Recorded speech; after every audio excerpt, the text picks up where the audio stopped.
All right. Good morning, everyone. I hope everybody is having a great Thursday here in the great state of Michigan. We had some spring-like conditions, but unfortunately, it is still winter and it's hitting us hard. I see that folks are still coming into the room. But with that, we'll kind of get underway. So good morning, everyone, and welcome to the Skillshare webinar series hosted by the National Center for Pavement Preservation. The Midwest Pavement Preservation Partnership is the host of this. My name is Rob Green. I'm with the Michigan Department of Transportation, and I'll be your host this morning. Our moderator is my good friend, Phil Rufus from the Missouri DOT. Before we get started, I wanted to share a couple comments with you.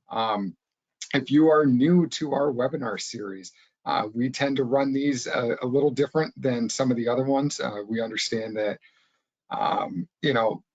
what really drives these are your questions and your participation in these. So what we do is we've got a great panel for you that's going to share their perspective. They're going to be just short, very high level type presentations, and then we open it up to a panel discussion. And then that's where you as the attendees come into play. I strongly encourage you to utilize the chat box, not the chat box, sorry, the question box in this platform to put in your questions. As they come up, please feel free to put them in there. We will get to them during the panel discussion portion. I wanted to let you know, these webinars are really driven by you. So if you have any future topics that you would like us to discuss, please feel free to reach out. You see our contact information on the opening slide here. Again, my name's Rob Green. Feel free to email me with your topics. And we will put together a panel to make that happen.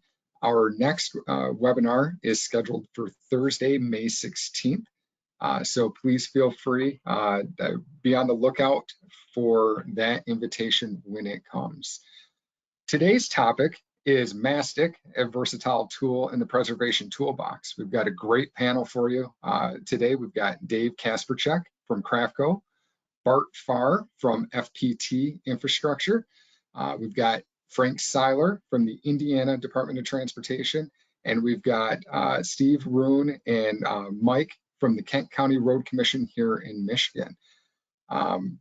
As we get kicked off, we're going to start it off with a quick poll question just to see who we have in the audience. Otherwise, without any further delay, I'm going to turn it over to Phil.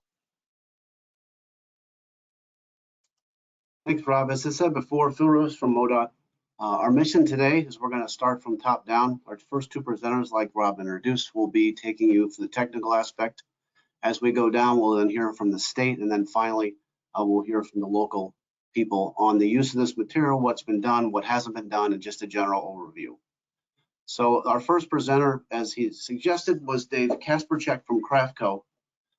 Dave has been working with me for about the last 10 years here in Missouri as one of our great representatives, and has really worked with the DOT and St. Louis Metro in particular on introducing some new concepts and doing some demos. And I'd like to go ahead and have his presentation come up. And while it does, I will continue to chat. Again, Dave's worked with us, and I'm going to go ahead and turn it over to Dave. Good morning. Can you see the screen? Yep, you're ready to go, sir. Everyone, Dave Kasperchek. Good morning, everybody. I am going to give you just kind of a brief overview of what the Mastics are. And my contact information is here. I'm Dave Kasperchek from Craftco, Territory Manager in Missouri, Illinois, and Indiana. And also I'm a member of the Midwest Pavement Preservation Partnership, the MP3 Board of Directors. I'm an industry rep. But without further ado, let's go ahead and get started. So really, what are Mastics? Really, we're going to talk about that, types and composition, the equipment required, the properties and benefits, and the real world solutions. So what is mastic sealant? It's a hot applied repair material, polymer modified binder it's got aggregate. It's engineered depending on the type of repair that you're going to do. There are several different types of mastic. Craftco offers a mastic one, which is really the most popular type of mastic that we offer. We offer a type 2 mastic one for colder climates. There's a mastic patch designed specifically for potholes and spalls. We also have another product that is for bridge joints, plug joints, our Matrix 501 and 502. We'll talk about that very briefly. And then there are other mastic products available with more specific aggregate designs. So mastic one, most projects use this material. So the binder is an asphalt modified with polymers and oils. They're better, to resist the shoving and the cracking. And it includes an aggregate. So these are all pre-packaged. There's no field mixing required here. You typically melt these to 375 to 400 degrees. The installation is pretty simple. Clean and dry surface. Heat lance is preferred, but we can talk more about that. I know Bart is going to give a little bit more on the installation processes. But the key to mastics really is any crack that's 1.5 inches and wider is really where you need to start thinking about, is this something that would work for us? So mastic one, again, it's hot applied, it's aggregate filled, it's pourable, it's self-adhesive.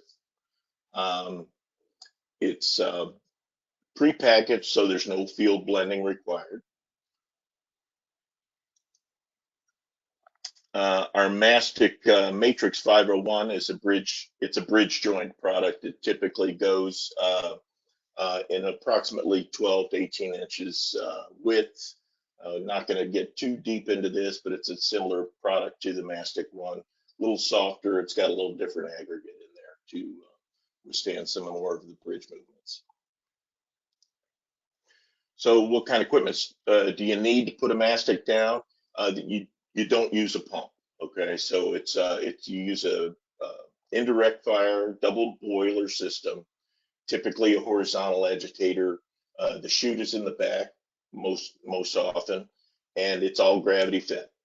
So now Craftco offers 2 different types of melters. We have a Patcher 2, which is a 200-gallon machine, and it does about 1,500 pounds an hour.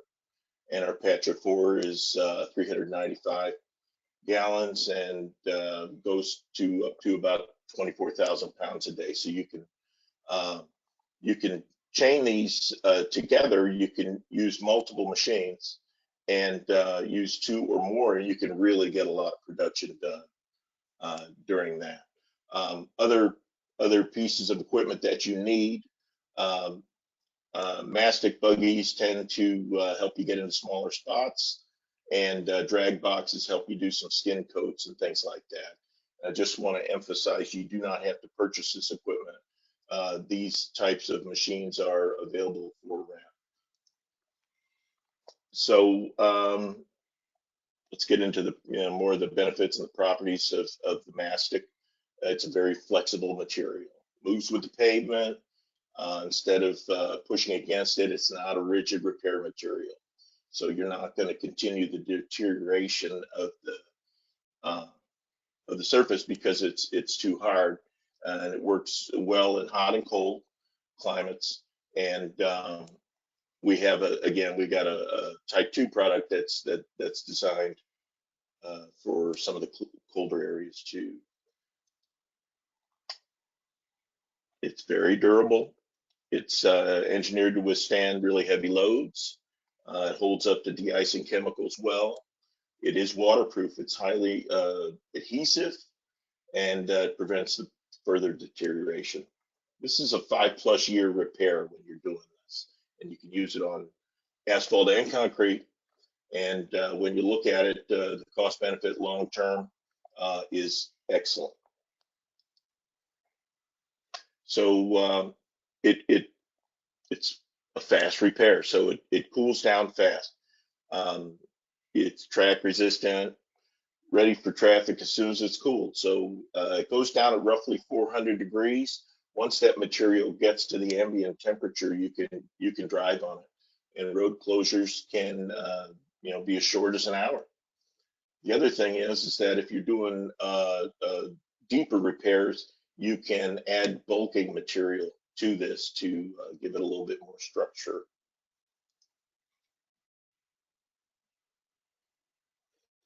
So I've got a video here, and on mine it's a little bit choppy, but you can see this guy is using a mastic buggy, showing it's a very product, and that is a wide crack over 1.5 inches. Again, it goes down about 400 degrees roughly, and now he's getting a waterproof fix. I'm going to talk quickly about some real world solutions that are kind of the bane of all of our existence here. Some of these, the great joint failure, the center line, you might have recognized this from your area, but these center line joint failures, I would like to see them not get this bad, but obviously that doesn't happen all the time. But you can see that mastic repair using just a little lute, and a guy with a bucket is doing a nice job filling that in.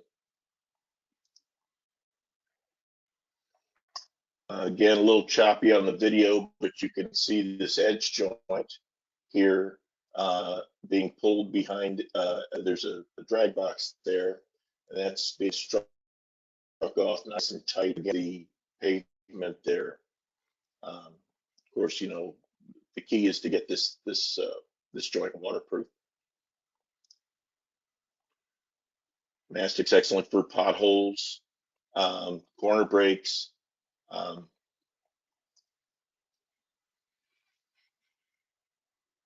Can you hear me? Okay. It's just corner breaks, potholes, large, deep voids like this. You can see where it does a nice job filling that in. So this particular slide here is really just to smooth out the pavement, taper that entry point.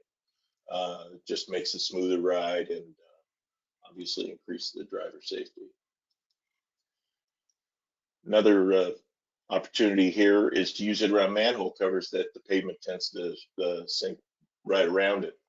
And so you can see here that this mastic does an excellent job of smoothing that out. And again, you get several years of performance out of a repair like that.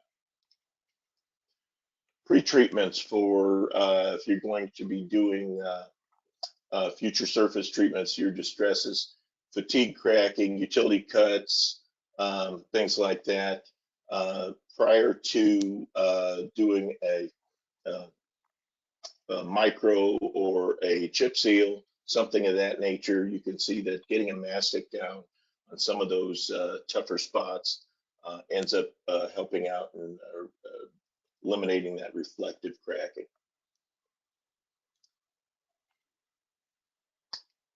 This particular slide, this is a 6-inch by 3-inch, 6-inch wide, 3-inch deep transverse crack on an airport. That was down about 7 years before the airport actually rehabilitated the entire runway and redid it.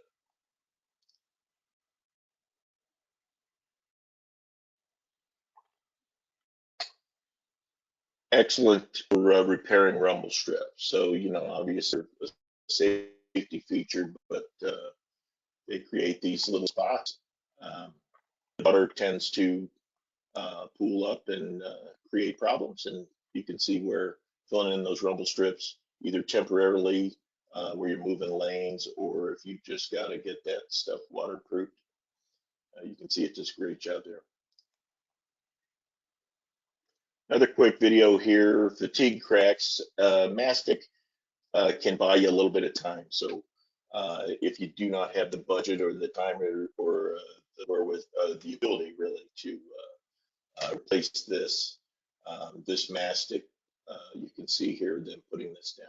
This is going to buy this guy a couple more years of not having to worry about this particular area.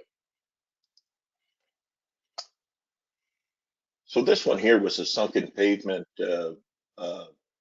job here that you can see that level there.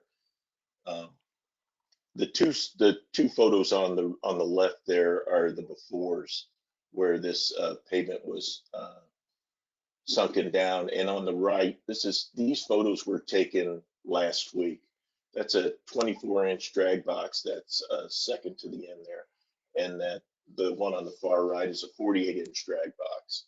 And so even after a year, you can tell that that repair has held up very, very nicely.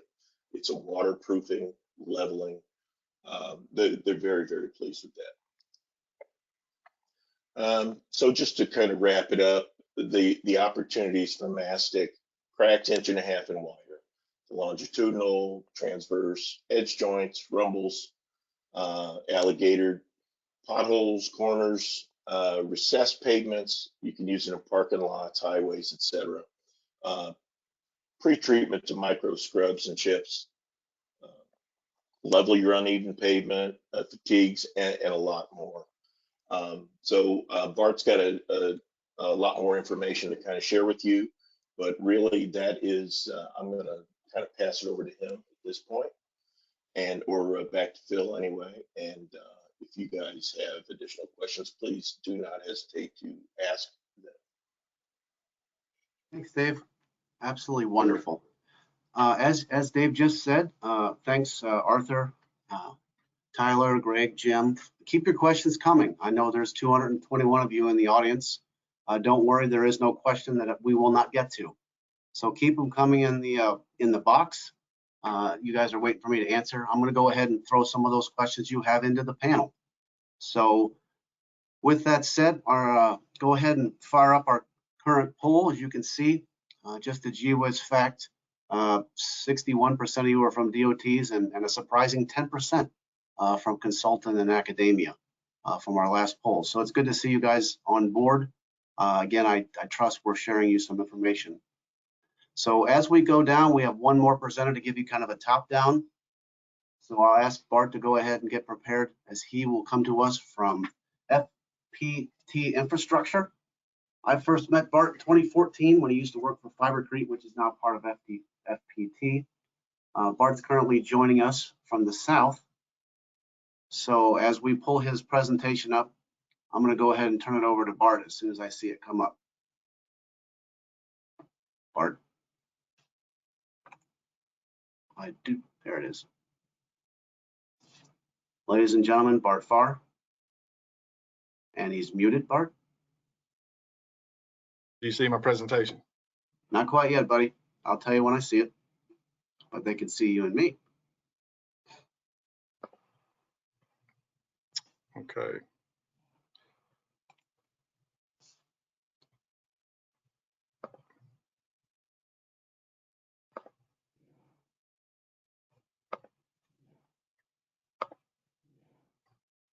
Perfect.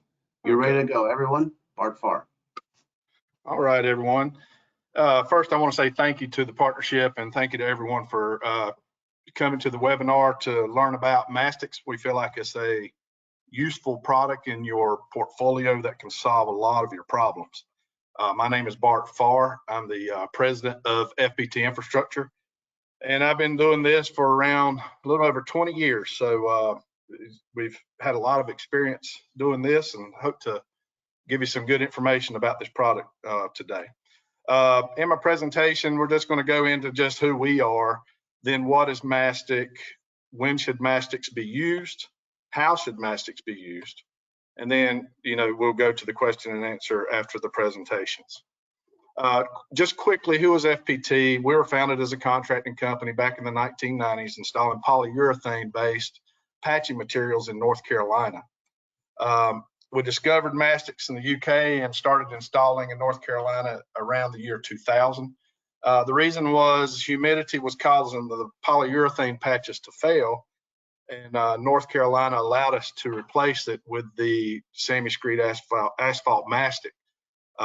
The same year, Nova Chip, if any of you guys remember, the thin overlay was being used, and they found that mastic was really useful to treat joints, cracks, potholes prior to paving with the Nova Chip to increase the life of the thin overlays.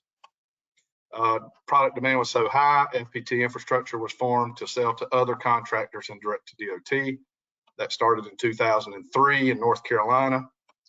And FPT Infrastructure's mastic is called SAMI Screed, and it meets ASTM 8260 requirements for type 1 and type 2 mastics. So what is a mastic? So mastic has several definitions across many industries. You know, it's a traditional definition is an adhesive or a paste that can be used for waterproofing or joint filling. More specifically for roadway repair, it's a mixture of asphalt or resin material with fillers and aggregates to produce a tough but flexible repair for large cracks, spalls, and potholes. We like to get you to think about mastic as a hybrid between a crack sealant and a rigid repair, and it delivers desirable properties of both types of products. And again, there is an ASTM method that has been approved for mastics, and it's ASTM D8260. So what is a mastic? As Dave said, mastic is a flexible repair for asphalt and concrete. And when we say flexible, we're not saying relative to asphalt pavement or relative to concrete pavement. It is a flexible material. One of the quality checks that it has to pass is to be bent around a 1-inch dowel bar 180 degrees without cracking. And what's amazing about this product, it can flex like this, yet it can still withstand traffic and loads. When should mastics be used?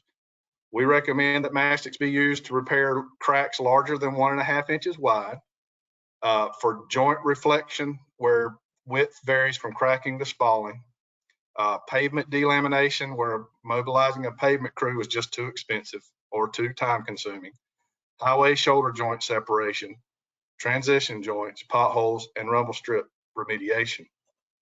Mastics are especially useful in the winter months when you can't open the asphalt plants because there's no temperature restrictions for its use. As long as the road is dry, you can install mastic.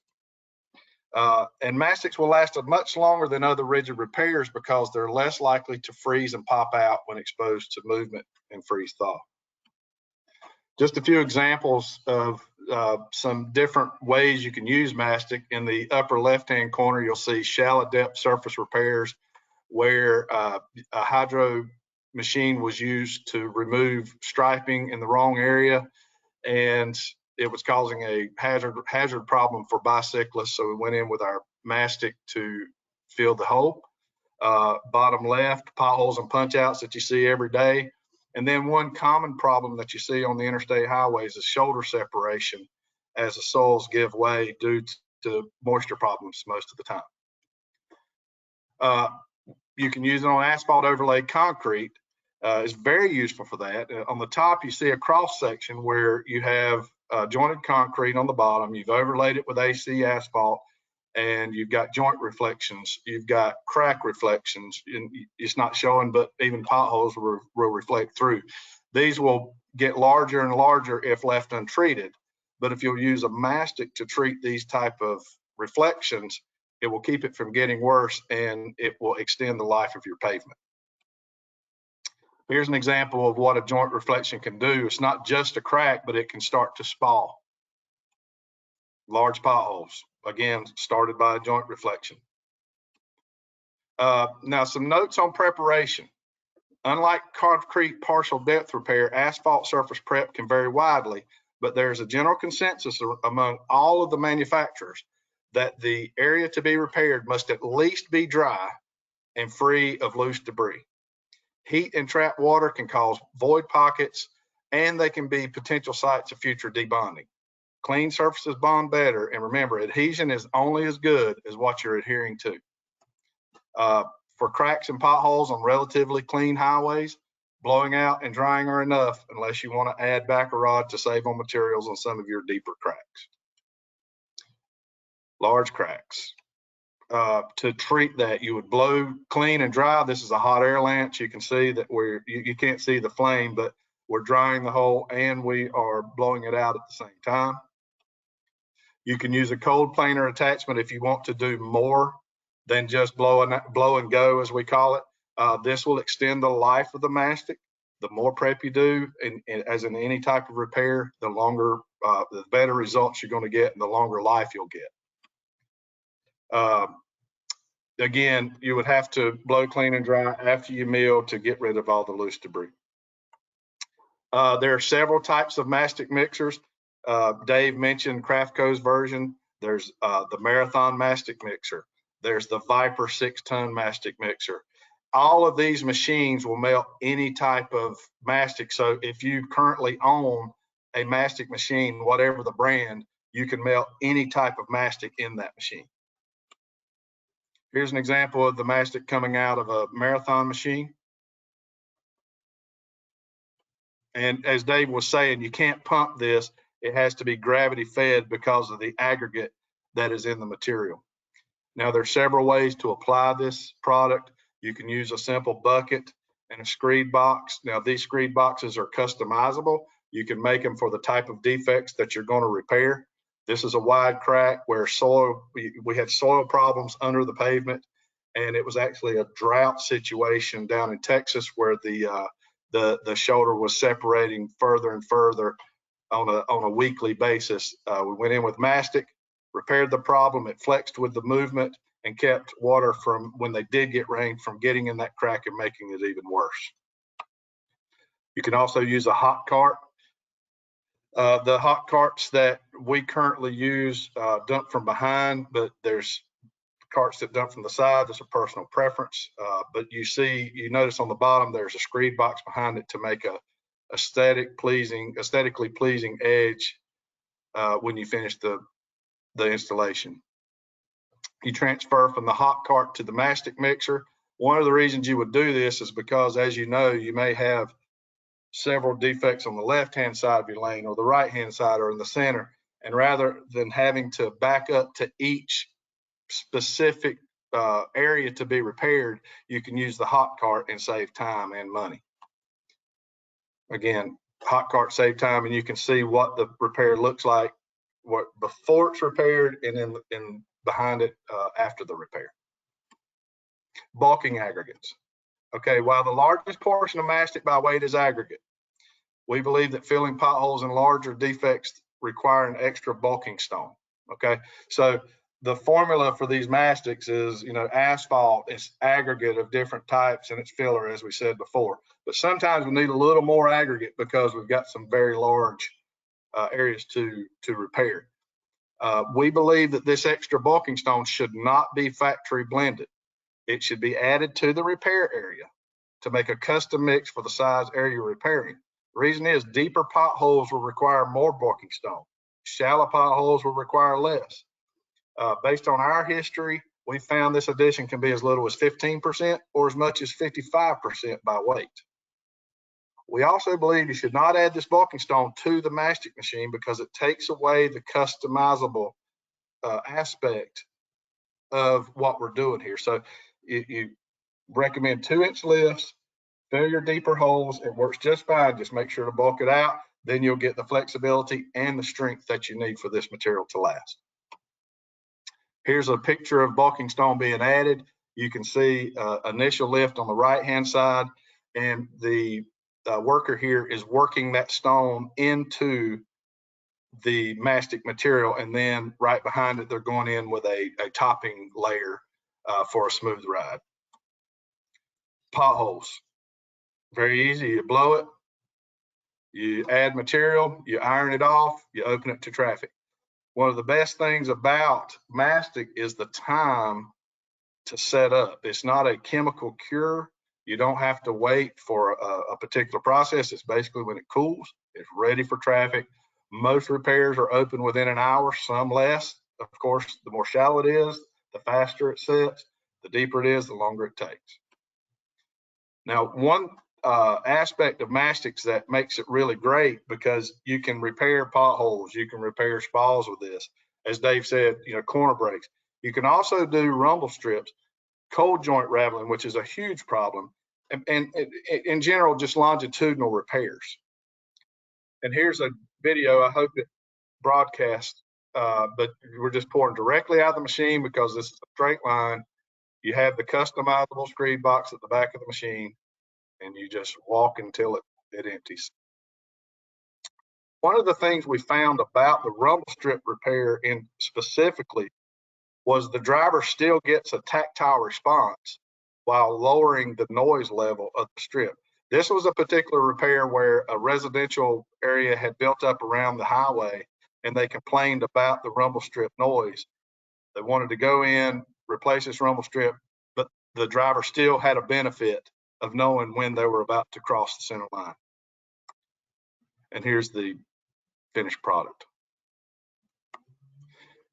Delamination, one type of problem that you have is you get water intrusion coming up through concrete joints, especially on asphalt overlaid concrete, and it will cause where there's not good tack or just various different problems. It can cause the asphalt to delaminate. Semi-screed or mastic, any mastic is a good product to cover these delams up and will last just as long, at least for the life of the pavement. Large repairs. This is a fairly large repair for semi-screed and for mastics in general, but it is doable if it's installed correctly, and it saves a lot of money because you don't have to mobilize milling machines and people and paving machines. You can just go in, put the mastic, do the repair, and go on about to the next maintenance project. And then this particular repair was impressive to me. It made me really believe in our own product. But this is an area where a concrete plant had several trucks a day coming out, stopping and turning. And these typically can give problems to flexible materials, but installed properly, mastic can withstand this type of abuse and last for years and years and years.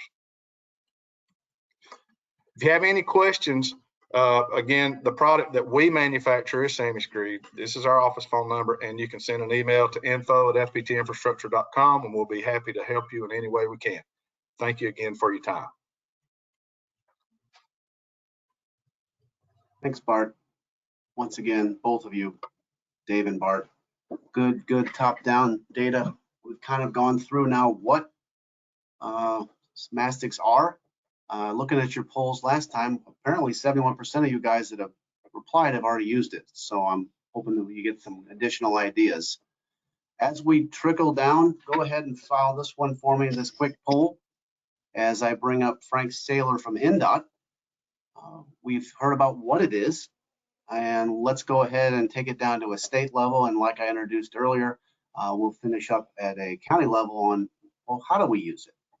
So as I give you a couple of minutes to answer a couple seconds to answer the question, I'm going to go ahead and ask Frank to pull his presentation up as we get ready to introduce Frank Saylor of NDOT.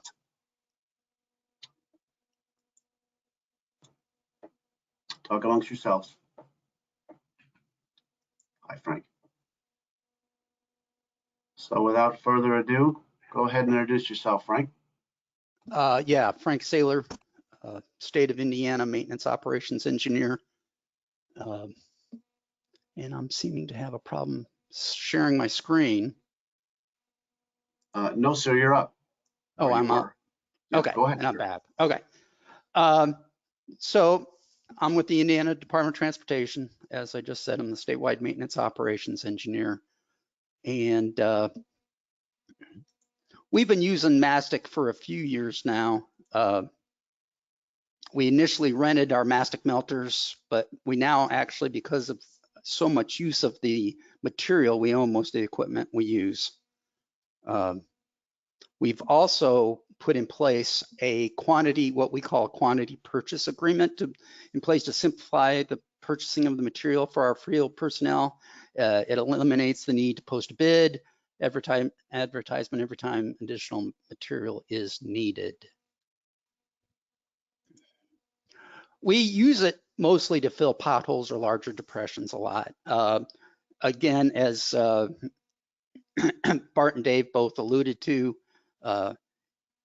Most of our use ends up being when a hot mix isn't available or doesn't make sense. Sometimes we use it in emergency situations because we have the material in hand, we have the the machines to place it. So if we can't get hot mix and we got an emergency situation, we can get out there very quickly and address issues such as a slab that's fallen. This is a little hard to see, and I apologize for that, but we also do wide cracks. Again, that was mentioned in Bart and Dave's presentation. We find it to be very useful. We have anything less than 1.5 inches in width. We use a crumb rubber product, but we have quite a few cracks or open joints that are greater than 1.5 inches in width.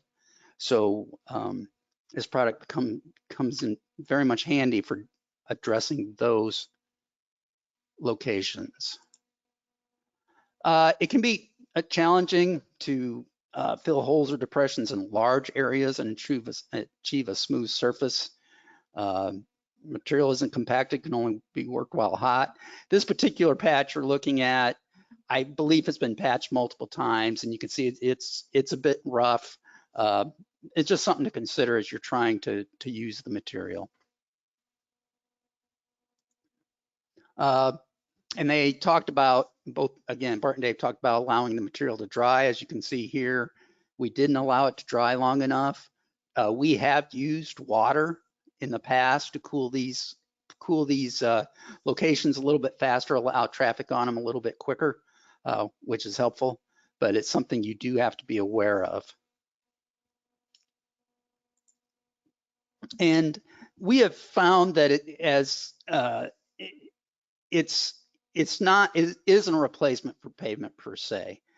You can fill holes with it, but structural, and it has a structural capability to withstand traffic loads, but it really won't prevent reflective cracking if you've got a problem with your base material. But again, you just need to understand where you're using it and why you're using it. And that's the end for me. Back to Phil. Thanks, Frank. We've got a bunch of questions that have been flying in. Well done. Frank answered quite a few of those. So again, if you've got a question, I'm going to go ahead and throw a couple of those back. You're like, well, I heard that before, Phil. Well, don't worry. I'm just going to go ahead and recircle. So Frank, you'll get a couple of them. I think I have 5 of them coming your way. So I'm amazed, guys. Well done with all these questions. I've done this for about 2.5 years. I don't think I've ever had 30 questions this fast. So I got another poll up for you. Go ahead and fire it off. This is our last one. And as you guys go ahead and select it, I want to come down to the county level. One of the things that MP3 has been doing along with our partner and parent is beginning more and more reaching out to counties and municipalities, which is where the bulk of this pavement preservation can really hit hard. So my next and final presentation, I'm going to take you back to the cold north with Steve Room from Kent County. So if I could go ahead and have Steve come up on the screen for me. We're going to take it down, and Steve and his partner are going to go ahead and show us what they've done up near Grand Rapids. Steve.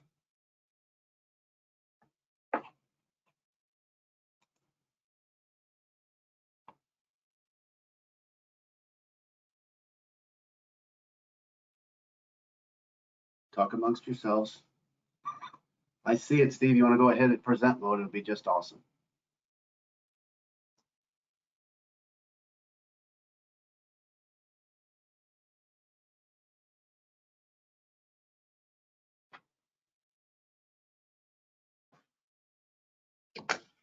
Well, good morning, everyone. Hopefully you can hear me and see what's going on here. Yep, my name's Steve Rowan with the Kent County Road Commission.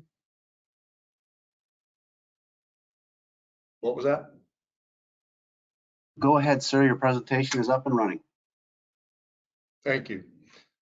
Steve Rowan with Kent County Road Commission up here in Michigan, Kent County, Michigan. I'm here with Mike Leonards, who is from experience, one of our most experienced applicators of the Mastic product. So we brought him in as well, maybe more so for at the end with some of the question and answer.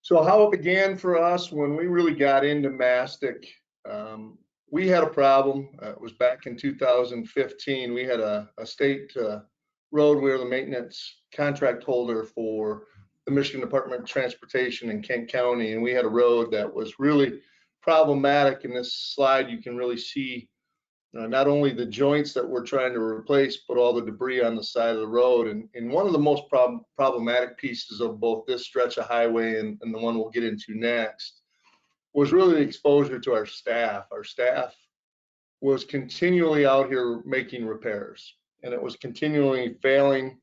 And part of that really built some complacency with the drivers. And we started to see some near misses, and we really felt like we needed a longer lasting product. And we really ventured into Mastics back in 2015. You can really see these showing the magnitude.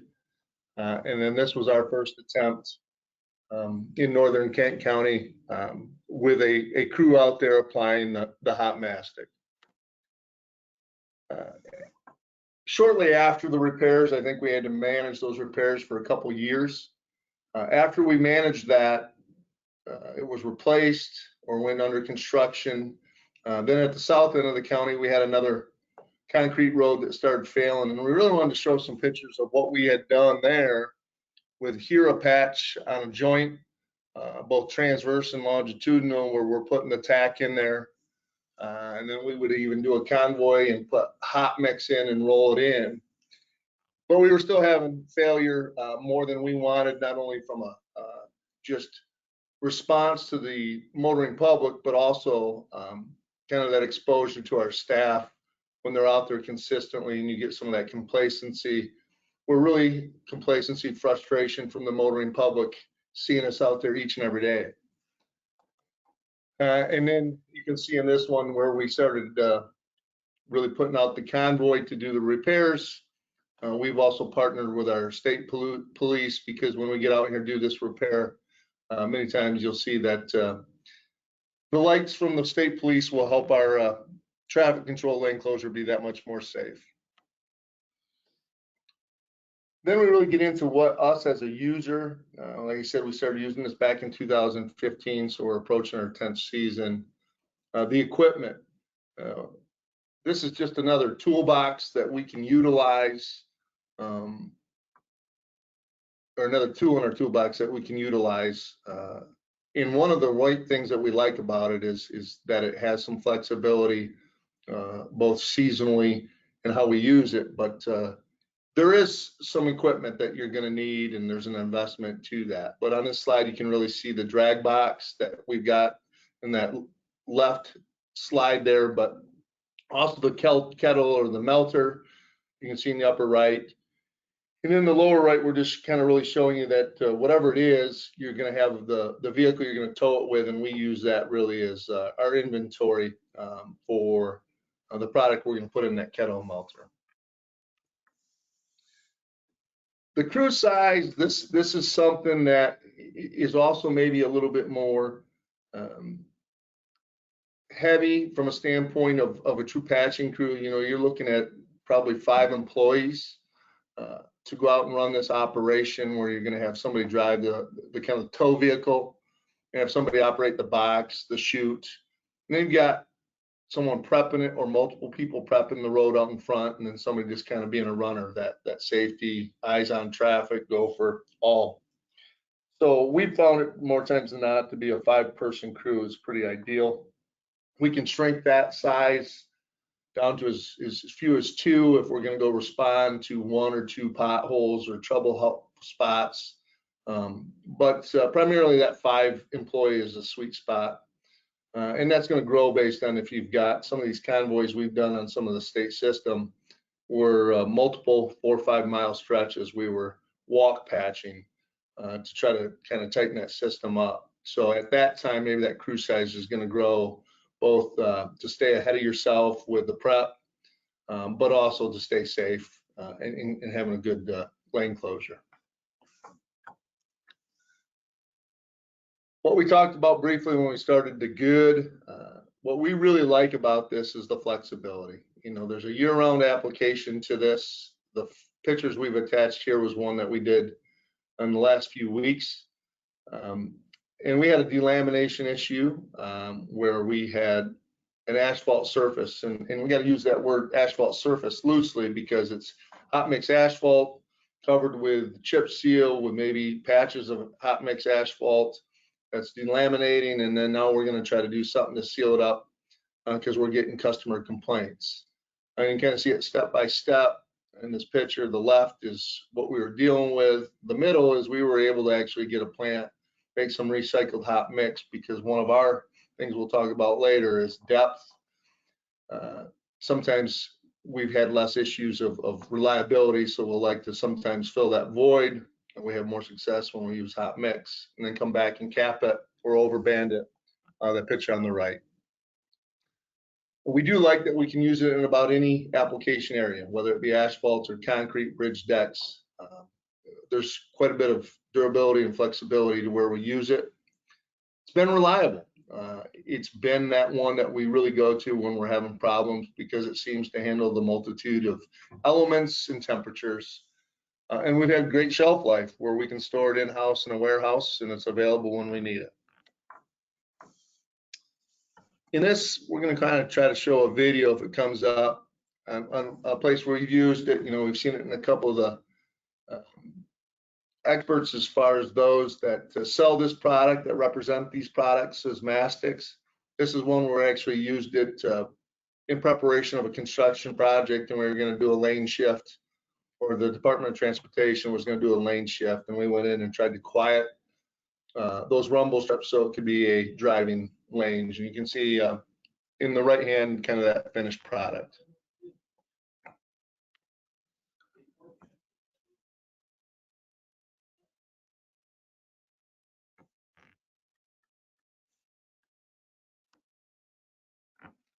Here's one that's kind of the full gamut of where we can use this product. We had a newer pavement and it was being utilized as a crossing, and it was getting some steel studded snowmobiles across it, and it was going to really expose that new pavement.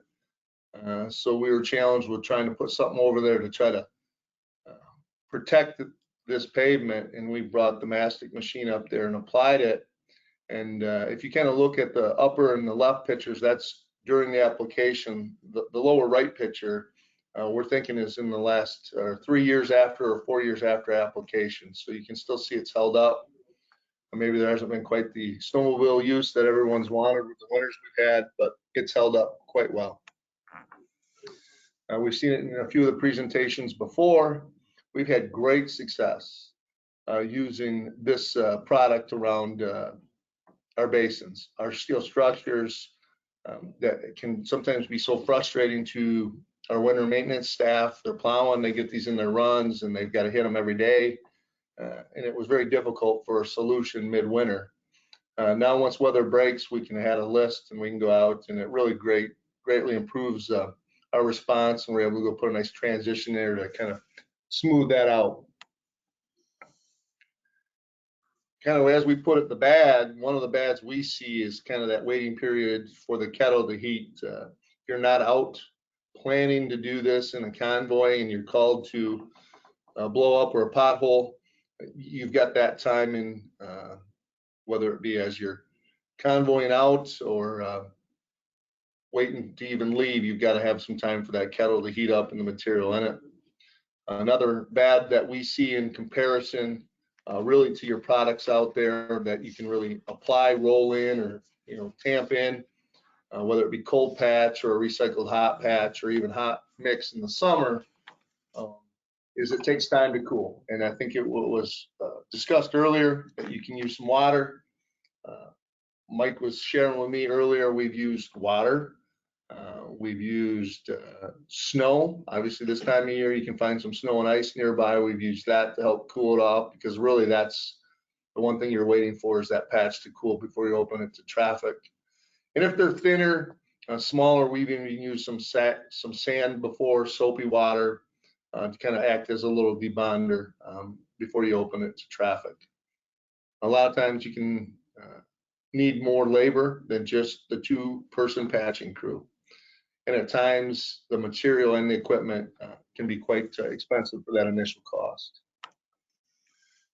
Now we're going to talk about 2 of our experiences where it didn't work, that we found issues with, and it was kind of on that high speed on this right side picture scenario. It was a large area, had some depth to it, and we had worked very hard to clean this up, but it was an area where heavy trucks at the 70-mile-an-hour speeds were stopping and getting ready to merge into this exit lane. And it's a little hard to see, but if you look real close, you can kind of almost see it starting to pool up on the end of this patch where it had kind of broken and pushed out of there. And that was just where we found an issue with it. And then this left picture is, it's not perfect. It doesn't fix everything. If you don't go clean this area, like we didn't get all that concrete loose that was broken under it, that's going to reflect through. It worked for a while, but it's only as good. I think someone said that earlier presentation. It's only as good as what you're going to attach it to. So those were some of the things that we found. Don't make it I think some people have actually emailed into my office and asked, hey, can you come out and put some of that magic mastic down? It's not magic. You still got to use some good practices out there to make it successful. Kind of where we are going with it, we've used 3 or 4 different manufacturers along the way on the products, and we continue to experiment. We really got into this needing a solution, and now that we're using it, we continue to experiment with it, see where it's going to work for us. In these pictures, you can really see in the nearest to the left picture, that's one where we actually went out and milled a section about 3 inches deep, and this is the first application being told of about a 2-inch lift. We're going to wait for that to cool and then do the final 1-inch application to cover it up. Where we have been, who we are, you can see in 2022, we used about 850,000 pounds of mastic. In 2023, this most recent year, it was a little less than that, but about 770,000 pounds. And kind of where we've been, the Kent County Road Commission, obviously we're responsible for MDOT's maintenance contract in Kent County, but we've been asked by some of our strategic partners and neighbors. We've helped out in Ionia, Montcalm, down south towards Battle Creek, Coldwater, up north, Oceana, Ludington, and some other adjacent counties, and all the way down by Indiana at the state line. So that's kind of who we are in a nutshell.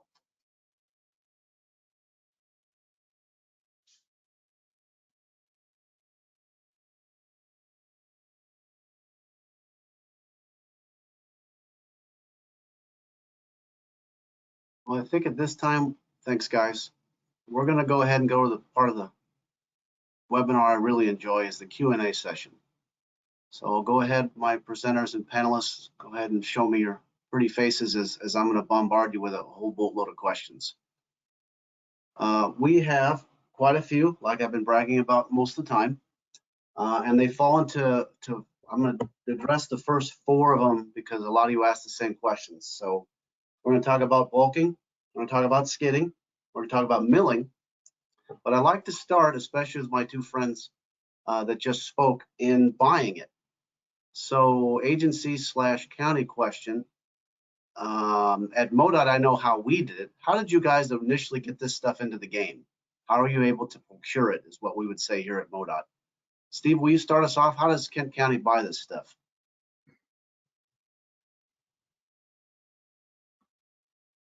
Well, how we buy it now is we've gone out with competitive bidding, and we've got a specification that we put out there, and that's for everybody. We use multiple manufacturers, but that's how we do it. We generally do it a minimum purchase amount. We've been buying basically 1 truckload at a time, and there's times we'll go through it where we need to get multiple truckloads in a week, multiple in a month. So that's currently how we're doing it. When we first started, we did it more as a demo, and it's really evolved over the 10 years, but currently we're really going out on an annual basis with that specification for the material type. And then we really award to probably multiple suppliers kind of on that low bid or near low bid scenario.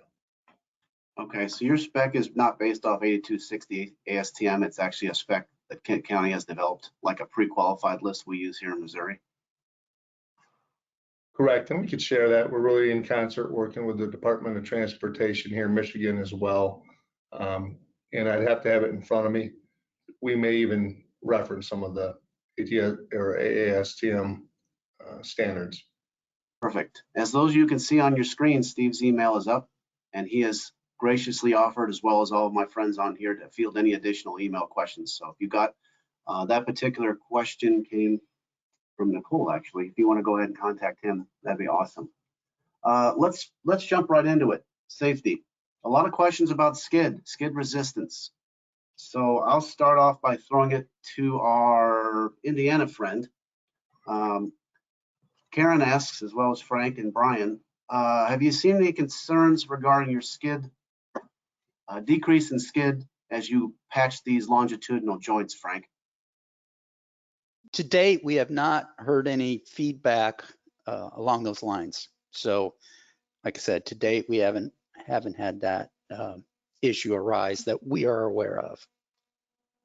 Rest of my friends, anybody else had any issues, especially some of these large patches where you may have lost some of your skid? If not initially, then permanently? The answer can be no. In our application in Kent County and our surrounding areas, we've not had an issue, but it's one that being brought up, maybe we will actually test it and see what the skid numbers are out there, the coefficient of friction. Do some tests. If I might add to that, so if skid is a concern, we could recommend to use, so it looked right, we recommend using like a coal slag. Black Beauty comes to mind is what we recommend. It bonds really well to the material as long as you put it on while it's hot, and that will give it a higher skid resistance number. And I was just going to kind of add, from a Michigan DOT perspective, yeah, we have not heard any specific issues with it as well. So, well, speaking of Michigan, that leads me right perfectly into the next segment. How about topping? The topping aggregate you add, this, I believe Arthur asked that question. When topping the aggregate to snow plows and us up here in the north, I'm paraphrasing that, see some of the material removed by snow plows, my northern friends.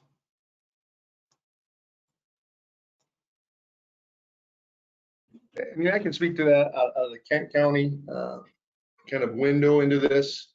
We speak to it all the time in our winter ops that all of our surface treatments, whether it be micros, chip seals, any of these patches are very susceptible to blade pressure. So we do a extreme effort to go through and make sure all of our trucks, we've got them set up in a way and we understand our blade pressures. We've got them calibrated and we're trying to bring these up to mind to our drivers that have these runs, some of these areas that we've been in and heavily patched that we want to be cognizant of it. But we've had great success with the mastic handling up to a lot of that snow removal process, both mechanically removing the snow and then chemically removing the snow and ice. It's held up well.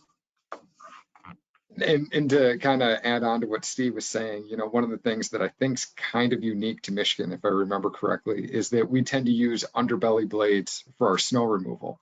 And so that down pressure can be tricky at times. I have seen statewide a few areas to where we do tend to wear it off on the surface, but down inside the joints of the cracks, the material still stays put. Perfect. Continuing along that, forgive me. Chris from North Dakota asks any of you, have you ever, when plowing snow, have you ever seen it peel out of the crack? Partners, anyone? We haven't. One of the things we try to really do or encourage our field personnel to do is to screed it off as well as they can at the level of the adjacent pavement. And that's a big key, not only for this, but for our other crack sealing operation. So that is something we do concentrate on. And again, I don't believe we've had much of a problem with that. Yeah, Hey, we haven't. Phil, Go ahead, I'm sorry. it does occur if you don't feather that edge. I've seen it where they left a good, half-inch lip there, and that really does make it susceptible to a plow. So, proper installation would dictate that you make sure that you feather that off to the level of the pavement. Perfect. And staying with you, Dave, I'd like to stay with you for a minute. I've got Stephen and Colt both asking questions about bulking. I'm going to go to you at a high level here and say, Stephen asks, have we ever considered using wrap as a bulking agent? And then Bart, you or Dave, I'd like your thoughts on that. You can say, actually just answer the question. You ever thought about that stuff, using wrap as a bulking agent? I'll start with Dave. No, we prefer like a granite or something, a really hard, clean stone. Bart, do you agree? Same here. Yeah. You want a good hard stone that won't crumble under a load. And also it needs to be clean or it won't bond with the material very well. So our specifications, our internal specifications are double washed and dried stone. Same here. All right. Well, then furthering on that, can you use a base gravel instead of a straight rock for bulking material? If it's angular and dry and clean. I'll take that. There you go, Colt. There's your answer. Angular, dry, and clean. It can't be dirty, otherwise it balls up, like you said. And don't use like river rock or a rounded stone. You won't get a good performance out of that. It'll work itself out. Okay. Well, then let me go back to my two friends on the right. When milling this stuff, has this mastic ever gummed up your future partner's mill heads? Steve, you're shaking your head. I'm gonna go ahead and throw it to you. Yeah, our strategic partners in the paving industry have had some issues. We do too. We lease a smaller mill, 36-inch to 48-inch drum mill that we've used. And there's times where you can spend some time cleaning up that drum because mastic, some of those properties that Dave and Bart have talked about, to make it a good product on the road, don't make it a good product to mill up. It can get gummy, especially based on the temperature in which it's being removed of the year. Do you agree, Frank? Have you had any issues in the great state of Indiana? I've never milled it yet. I haven't personally seen it, but I could definitely see where Steve's coming from, just because of the properties, as he said. We've had other products, and I'm struggling to come up with them, that have caused gumming up, if you will, of the mill heads. So I'm pretty sure that we'd experience the same thing. Okay, I'm going to throw this one back up to Bart and or Dave. It's more of a statement than a question. Are you open, both of your teams, to doing demos? And this participant who's listening, I hope, can they contact you to see if that's something that they can explore? Yes, please do. More of a statement than a question, but I had to ask it anyway. We love demos. Absolutely. Awesome. Well, then demo this. Aziz asks, mainly, I'm going to throw it to Dave again. Why don't you add the bulking stone while it's currently in the melter? Wouldn't that provide a more uniform product when it's ejected? Dave? Well, I think Bart kind of hit on it too. You got to understand what you're trying to fill first. So the bulk aggregate, you just need to make sure that you're not over bulking it. For instance, it's just a lot easier, and it's really designed to where you put it in, it lifts to where you can let that aggregate kind of do its magic that's in there. And then when you bulk it, you're doing a couple of things. You're giving it rigidity, but you're also cooling it down a little bit so you can get that next lift down on it too. I don't know if Bart's got another answer than that. I completely agree. And so what we have found is that you rarely have a 1-inch pothole completely through the project, or 2-inch. It's 6 inches here, 4 inches here, 2 inches here, ½ inch here. You need to be able to customize the bulking stone for the product. And one principle, and Dave, if you disagree, let me know. The more shallow you are, the more flexible you need to be. The deeper you are, the more rigid you need to be. So as you add bulking stone, you're adding rigidity to the product.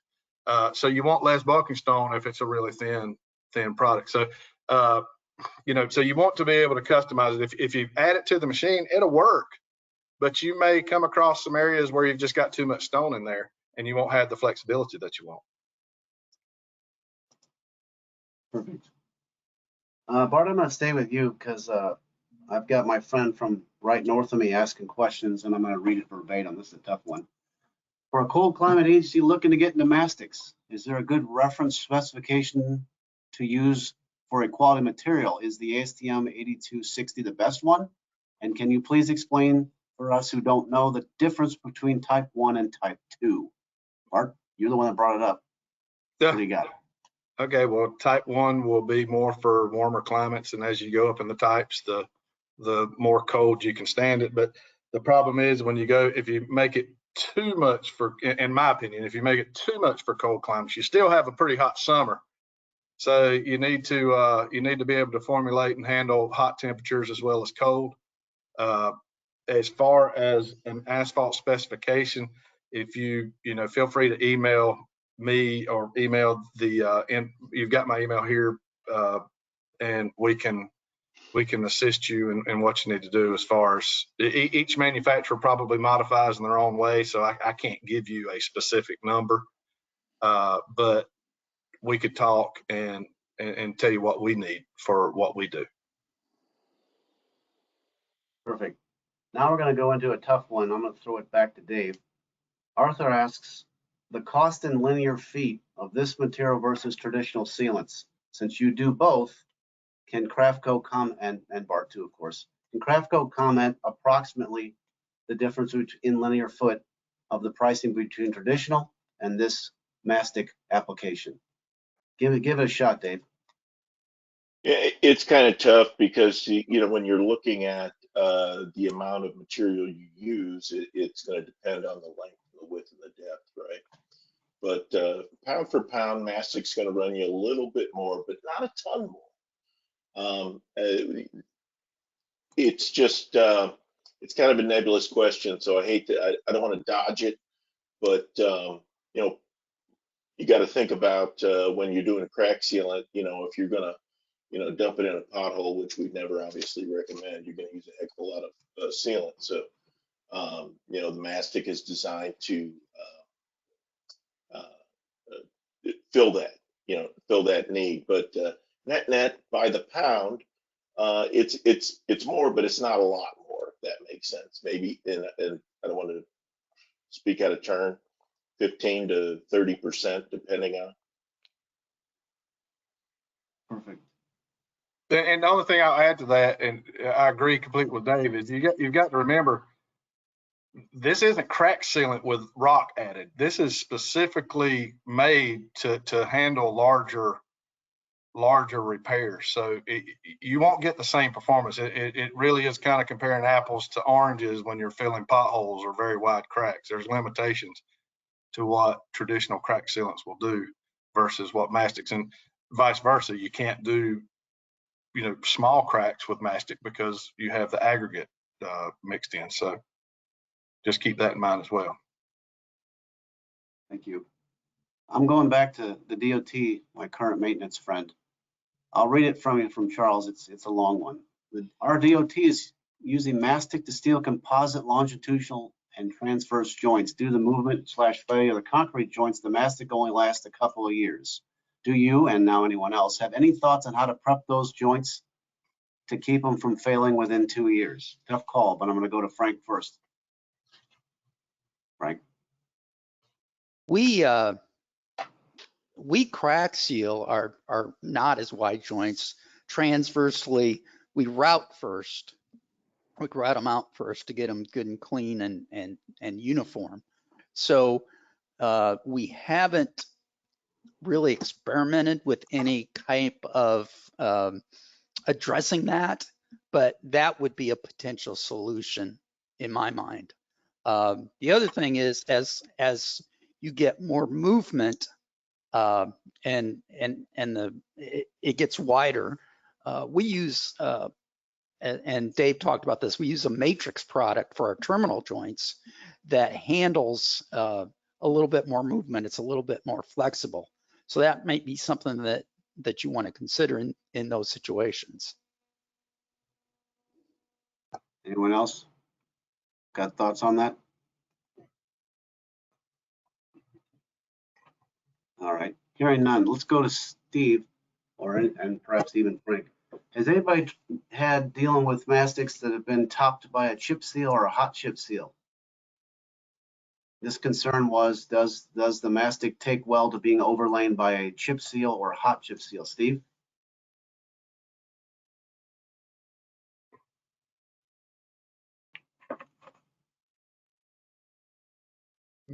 So we have had lots of experience with chip seal, but not hot chip seal. So as far as hot applied, we're using kind of your base emulsion at the 170-degree standpoint. So that's going to be where I'm speaking from. We've had great success. I mean, like anything, it's going to liven up and it may mirror through from a visual aesthetic piece, like a hot pour rubber. But from a standpoint of it slowing any of that emulsion or stopping any of our ability to sweep it and to fog it and to get it ready for traffic, we have not encountered that. It's actually been a good product to use in prep of those roads pre-chip seal or even the micro seal as well. Anything on that, Frank? Indiana got any issues? It sounds like it's a win-win. Yeah, we have not. Our teams have not indicated that they're having any kind of issue with that. Hey, Steve, this other question is kind of to you again. How thin have you, this is the question, how thin have you actually placed this material? Are we talking credit card thickness, sir? I mean, I think a lot of the panelists have spoke to how you want to strike it off very thin at your tapers. So we've done it very thin. I think I want to caution everyone to say it's a tool in your toolbox. So as you start to get really thin, there's going to maybe be potentially other products. Mastic's been good because it is a product that has that flexibility. But I don't know that we've really ever gone probably much thinner than a quarter inch. Not too thin, but even that transition, between the mastic and the existing, I mean, we'll take that front leading edge of that box, that push box, and they can flatten that out just a little bit to make that less of an invert, I guess, to prevent some of that from happening. So Thanks, guys. Let me switch over to a new subject. FAA, airports, Bart and Dave. Two questions. One of them, have you ever used it in an airport? But more importantly, is there an FAA specification on mastic? Dave or Bart, I don't know. Let's start with Bart. I'm not aware of an FAA mastic specific specification. Yep, we have installed plenty on airports. It's just basically up to the airport or the transit authority to approve it, engineering firm, whomever is specifying the product. But yeah, it works really well for airports. Yeah, I agree. It's common. Cool. Question for Dave. This is from Tyler. Gravity feed boxes. Yeah, it works well for longitudinal distresses, but not on transverse distresses. An applicator similar to crack seal wands or an AMZ would make the process much quicker. I understand the pumps would likely not hold the aggregates, but do you have any thoughts about a better way to apply it? Dave? Well, there are a couple of different methods. There are hand lutes that you can pour directly in there if you're doing the transverse stuff, where you can just fill it and walk with it as you go. As far as getting a pumping type of system, something like that, I just that's just above my pay grade. You agree, Bart? I completely agree, but I don't know why you couldn't use a hot card in a transverse. Our Yeah, installers do it all the time with no problems whatsoever. right. Yeah, I'll give him a break. He asked the question at 10:15, but I had to make sure everybody's questions got asked. Speaking of which, I'll throw you a softball, Frank. Can you state that mastic repairs last longer than traditional pothole repairs? Frank? I cannot. If hot mix, if the hole is prepared correctly and hot mix is placed correctly, we have good luck with hot mix. So I can't say that it definitely lasts longer. It definitely has its place, though, as we've kind of talked about, when you can't get hot mix. So that's been our experience. You agree, Steve? You can just nod your head. Well, we just wanted to say that some of our slideshow spoke to, we had some failures with some tack and hot mix, because I think really both Dave and Bart talked to some of the characteristics of what mastic is. There's some flexibility in it as well, and we all know there's an asphalt cement, there's an AC concept to this hot mix, that it gets hard when it dries or when it finishes. And there's some of that flexibility that is retained in mastic, and I think that might be a nuance that does give, in the right application, gives mastic a different success rate in some applications, because it's got different characteristics. Okay.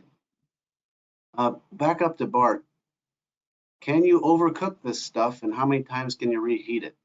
Can you talk about that? You can overcook it.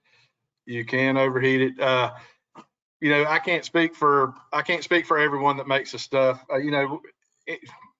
There's a lot of variables goes into that question. I'm not trying to be political here, but I'd say if you reheat it more than 2 or 3 times, you may have a problem. But it's also up to the temperature that you reheat it to. If you go over 400 degrees, you're going to start cross-linking polymers. One way to make sure that you can reheat every day is don't fill your machine completely up if it's looking like rain. And at the end of the day, always add fresh material, and you really will never run into the problem. But it does happen. If you cannot add new material, I would not recommend reheating more than 2 or 3 times. Dave? Yeah, we have I'm a believer that 2 times is really where you want to be. Again, it goes back, can you overcook it? You bet. So, we like it not to exceed 400 degrees. But the other thing is that I encourage anybody, anytime you're going to fire up that kettle, make sure that you've got new material in that kettle when you're starting your fire, just to kind of rejuvenate those polymers. Well, I'm about out of time for my questions. So although I appreciate you all giving me questions, I need to give a couple of minutes for Rob to come back on. So at this time, I will again say I am so excited that you guys have taken the time. My panelists, you know a whole lot more, and I love the fact that during our webinars, we get some of these detailed questions that can really be utilized by some of our partners online. So at this time, I would like to turn it back over to my friend Rob Green in the great state of Michigan. Rob? Thanks, Phil. Thank you, panel members. And again, more importantly, thank you to everybody who logged in today. We're working on double checking the questions, making sure that we've got all of them answered.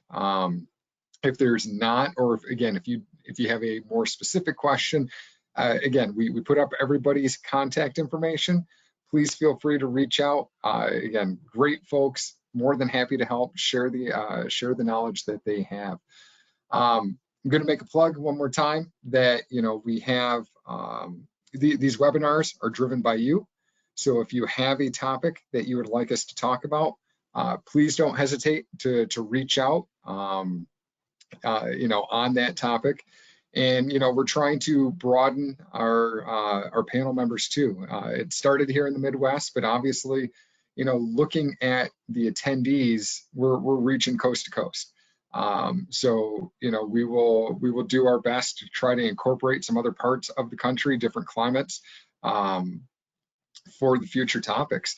Again, be on the lookout. Next webinar is scheduled for Thursday, May 16th. We have not, we don't have a specific topic yet, but we will sure to, as soon as we get that, we'll get that out to everybody. With that, I want to thank everybody again. I know for those of us on the Eastern time zone, I've taken up some of your lunch period, but I appreciate everyone hanging in there with us, and we will see you next time. Thank you.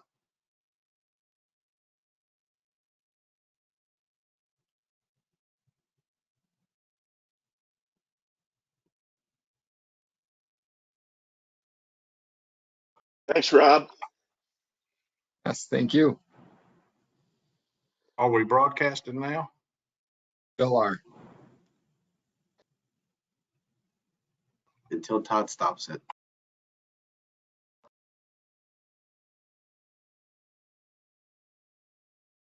I'm trying to figure out how to stop the recording. There we go.